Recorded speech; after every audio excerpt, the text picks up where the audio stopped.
మేధస్సు కలిగిన ఒక స్వార్థపరునిగా భావిస్తారు. అయితే స్థితికారకుడైన మహావిష్ణువు శ్రీకృష్ణునిగా అవతరించి చేసిన లీలలు అనేకం. కృష్ణుని లీలలలో శకుని కూడా ఒక భాగం. కౌరవుల పక్షాన నిలబడి జూదరూపంలోని దుర్మార్గుల వినాశనానికి కారణమైనవాడు శకుని. అయితే శకునితో ఆ పనులు చేయించిన సూత్రధారి కృష్ణుడు. ధర్మాన్ని కాపాడడానికి భగవంతుడు ఏర్పాటు చేసిన కర్మ సాధనంగా ఉపయోగపడిన వ్యక్తి శకుని. అటువంటి శకుని మామకు మన దేశంలో ఆలయం ఉంది. అక్కడ ఉత్సవాలను ఘనంగా చేస్తారు. శకుని ఆలయం విశిష్టతలు తెలుసుకుందాం. నిజానికి శకుని గొప్ప శివభక్తుడు. గాంధార దేశ రాజకుమారుడు.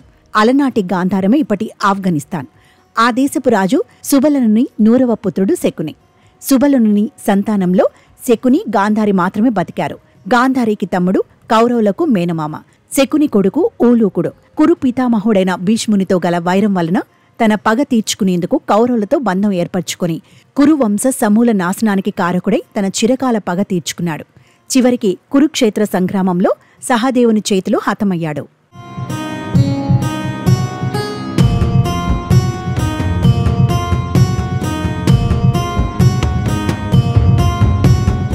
కేరళ రాష్ట్రంలో శకునికి ఆలయం నిర్మించబడి భగవంతునిగా పూజింపబడుతున్నాడు.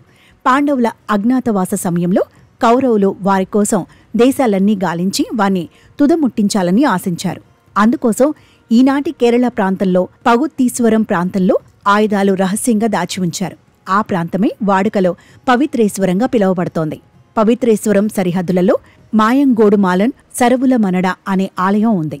ఈ ఆలయంలో ప్రధాన దైవం శకుని. భీష్మునిపై ప్రతీకారం కోసం తాను చేసిన పాపాలకు ఆవేదన చెందిన శకుని ప్రాయశ్చిత్తంగా ఈ ఆలయంలోని ఈశ్వరుడి గురించి తపస్సు చేశాడని, అప్పుడు పరమశివుని అనుగ్రహంతో మోక్షం పొందాడని స్థల పురాణం. ఈ ఆలయంలో భువనేశ్వరీదేవి, నాగరాజు ఉపదేవతలు. శకుని ఆలయానికి ప్రహారీ గోడలు మాత్రమే ఉంటాయి. పైకప్పు కానీ తలుపులు కానీ ఉండవు. భక్తులు అన్ని వేళలా దర్శనం చేసుకుంటారు. శకుని విగ్రహం సమీపంలో ఒక గద ఉంది. ఆ విగ్రహానికి ఎదురుగా ఉన్న ఒక వేదికపై భక్తులు తాము తెచ్చిన పూజా సామాగ్రి, ప్రసాదం నైవేద్యంగా పెడతారు.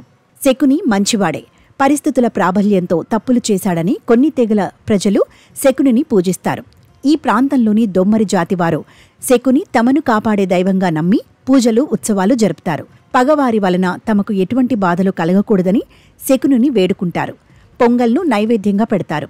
పువ్వులు, పండ్లు, కళ్ళు, పట్టు వస్త్రాలు సమర్పించి కొబ్బరికాయలు కొట్టి అర్చనలు చేసి పూజిస్తారు. ఈ ఆలయ నిర్వహణ బాధ్యతను ఆదివాసుల, దేశదిమ్మర్ల కుటుంబాల వారు నిర్వహిస్తున్నారు. ప్రతి సంవత్సరం జనవరి, ఫిబ్రవరి, మే మాసాలలో భారీ ఉత్సవాలు జరుపుతారు. ఈ ఉత్సవాలలో పెద్ద సంఖ్యలో జనాలు ఉత్సాహంగా పాల్గొంటారు.